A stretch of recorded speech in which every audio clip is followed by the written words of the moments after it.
Salut, c'est dans la poche, bienvenue à La Louvière et plus particulièrement à Ouda-Emery. Derrière moi, un ancien moulin, il a perdu ses ailes, il a gagné des épis, c'est devenu un gîte.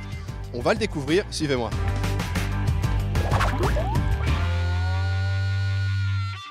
Bonjour Frédéric, merci de nous recevoir ici aujourd'hui. Alors vous êtes l'heureuse propriétaire de ce gîte, est-ce que vous pourriez nous raconter son histoire ? Alors l'histoire au départ, ce moulin faisait partie d'un site entier avec un autre moulin, moulin Collet, donc un moulin à eau. Nous ici on est dans un moulin à vent qui a fonctionné au 19e siècle, donc à partir de 1871 année de construction évaluée. Et puis qui en 1900, mais là on n'a pas vraiment de date, 1916-1918, les ailes se sont envolées. Et donc finalement ce moulin n'a plus d'utilité, n'a plus fonctionné. Nous sommes arrivés ici il y a 14 ans, on habite un peu la meunerie et on avait laissé un peu ce bâtiment de côté, on l'utilisait pour ranger les jeux de jardin, la tondeuse par exemple. Et puis on s'est dit maintenant il faut qu'on se décide à en faire quelque chose. Et on s'est mis à la recherche de partenaires et on a trouvé la région wallonne et on s'est proposé avec eux de restaurer cet endroit, de lui redonner vie en faisant un gîte.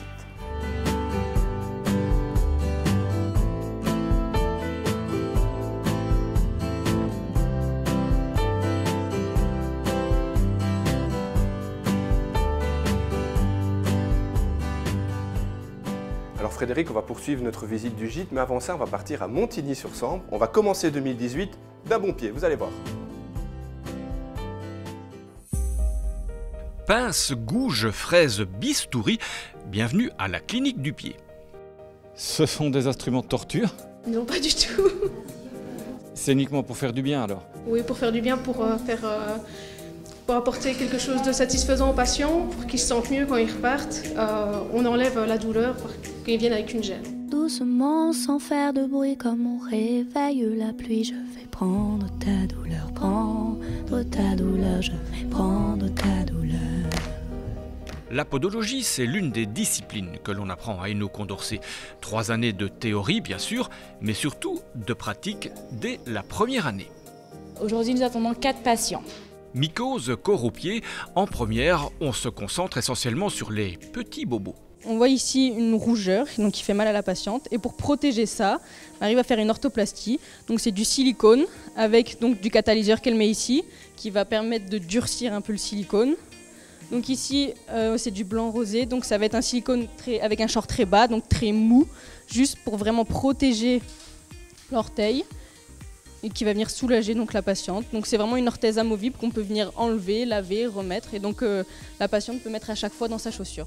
Voilà pour la partie clinique, mais la podologie, ça se travaille aussi en atelier. Alors ici on est dans l'atelier de fabrication des semelles. Donc c'est ici où on va vraiment confectionner les semelles. Donc après un examen clinique du patient, une analyse de la marche, une analyse posturographique, une palpation, des mesures biométriques. On aura pris donc une empreinte du patient en plâtre qu'on aura corrigé avec les mesures et donc les goniomètres. Et suite à ça, on va aller presser les empreintes avec de la résine et on va assembler le tout et on va aller les poncer sur les machines derrière.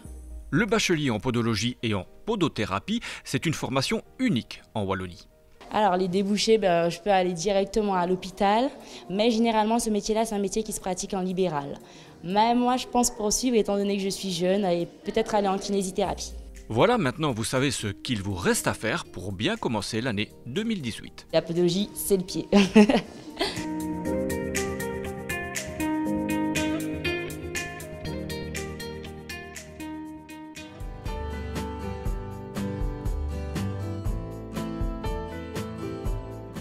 Un gîte sur 3 étages, on aura l'occasion de le découvrir, mais pour combien de personnes ? Alors maximum 4 personnes, on est dans la pièce que j'appelle ici la chambre des enfants, donc en fait le divan sur lequel on est assis devient un lit. À cet étage-ci on peut aussi trouver la salle de bain qui est lavabo douche et au-dessus de nous il y a ce que j'appelle la chambre parentale avec un grand lit rond. Alors votre espace aussi, il se prête assez bien à la saison, parce que quand il ne fait pas super bon dehors, c'est vrai que c'est un espace où on aime se retrouver. Est-ce que vous avez des touristes qui justement cherchent cet esprit de cocooning ? Je pense, oui, qu'il y en a qui viennent, je dirais même que pour ça. Et j'explique aussi que le fait que le moulin soit circulaire, ça a aussi un côté ressourçant. Et que quand on rentre, pour moi aussi le vivre, je me dis quand on est ici, ça a quelque chose d'apaisant, de calmant. Et donc les gens viennent aussi juste pour, je dis parfois, pour ne rien faire. Ou aussi profiter, puisqu'on a fait ça il y a quelques mois maintenant, d'un sauna qui est aussi disponible pour nos locataires.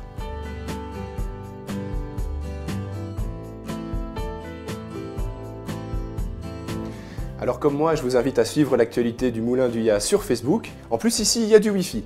Puisqu'on parle de smartphone, je vous invite à Condorcet, à Mons. On va suivre une formation pour découvrir comment se font les applications mobiles. C'est un beau cadeau de Noël que vient de recevoir la Haute École Hainaut Condorcet.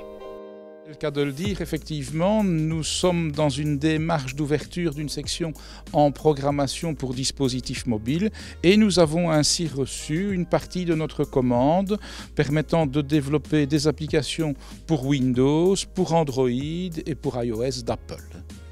Et oui, de jour comme de nuit, plus moyen de se passer des applis. Voulez-vous un supplément champignon ? Omniprésentes, multiples et variées, elles facilitent la vie des utilisateurs, mais peuvent vite devenir un casse-tête pour les opérateurs. Il faut se dire qu'une application qui est téléchargée par quelqu'un, elle a une durée de vie sur la tablette ou sur le smartphone d'à peu près 1 minute. En 1 minute, une application doit séduire son utilisateur. Après quoi, si elle n'a pas séduit, elle est jetée. Comment est-ce qu'elle séduit ? Elle va séduire en permettant à l'utilisateur d'avoir toujours ses habitudes. Si vous avez choisi un téléphone Android, vous êtes habitué à l'apparence qu'ont les applications Android, il faut les respecter. Donc en faisant du multiplateforme, on doit adjoindre à cela des outils qui vont permettre effectivement d'avoir cette ressemblance correcte. Le certificat en programmation dédié aux terminaux mobiles est une première en Wallonie. Il s'adresse aux porteurs d'un diplôme en informatique et est organisé en horaire décalé.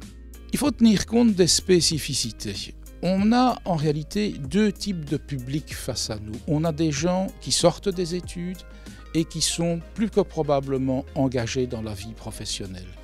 Et d'un autre côté, nous avons des gens qui doivent se recycler parce que le métier est en pénurie. C'est assez antagoniste, on peut se dire comment un métier peut-il être en pénurie alors que tous les étudiants que nous diplômons trouvent un emploi.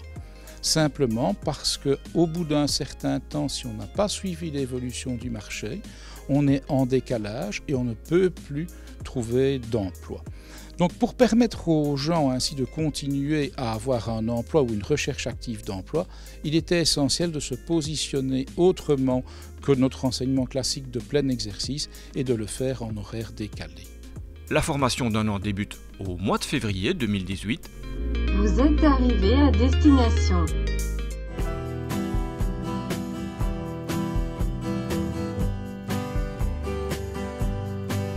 Dernier étage de notre visite, la chambre. Alors on peut le voir par la fenêtre, on aperçoit l'ascenseur à bateau de Strépitieux. Une curiosité, je suppose qu'il y en a d'autres à découvrir dans la région. Les gens quand ils viennent ici, soit ils le font à pied ou ils le font à vélo, ils se baladent le long des canaux. Ce que font les gens aussi, c'est profiter de toutes sortes de carnavals qui ont lieu ici dans notre région. Dès que le beau temps pointe du nez, ils partent Peridaisa où ils font des excursions un peu plus longues en fait. Alors je ne sais pas si vous l'avez remarqué, mais depuis le 1er janvier, la province de Hainaut fait la pluie et le beau temps sur votre télévision locale avec en plus une petite idée par jour de sortie sympa. C'est dans la poche, c'est terminé pour cette semaine. On se retrouve la semaine prochaine et d'ici là, on se suit sur les réseaux sociaux. Ciao!